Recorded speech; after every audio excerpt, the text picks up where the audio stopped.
রাঙামাটির অভিজাত জুয়ার ক্লাবে মোবাইল কোর্টের হানা, প্রত্যেক জুয়ারিকে ১০০ টাকা করে জরিমানা।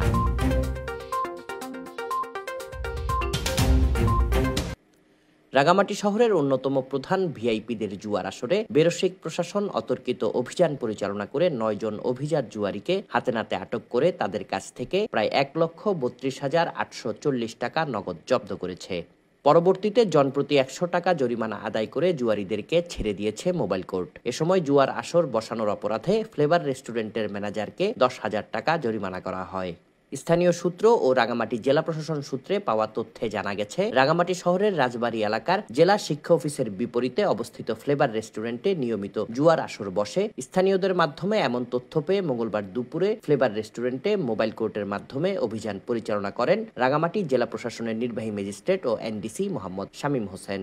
এ সময় ঘটনাস্থলে গিয়ে জুয়া খেলারত অবস্থায় সর্বমোট ৯ জন জুয়ারিকে হাতে নাতে আটক করা হয়। তারা হলেন দেবপ্রিয় রায়, মৃণাল তঞ্চঙ্গা, কোয়েল দেওয়ান, রিগান চাকমা, সুশীল কান্তি চাকমা, হীরালাল চাকমা, রূপায়ণ চাকমা, রূপন তালুকদার ও সুমন্ত চাকমা। আটককৃতদের বঙ্গীয় জুয়া আইনে ১০০ টাকা করে ৯ জনকে ৯০০ টাকা জরিমানা আদায় করে ভবিষ্যতের জন্য সতর্ক করে ছেড়ে দেওয়া হয়েছে বলে নিশ্চিত করেছেন মোবাইল কোর্ট পরিচালনাকারী নির্বাহী ম্যাজিস্ট্রেট। এ সময় জুয়ার আসর পরিচালনাকারী ফ্লেভার রেস্টুরেন্টের ম্যানেজার সজল দেকে ভোক্তা অধিকার আইন ২০০৯-এর ৫২ ধারায় ১০,০০০ টাকা জরিমানা করে mobile court. Desk report, CST TV.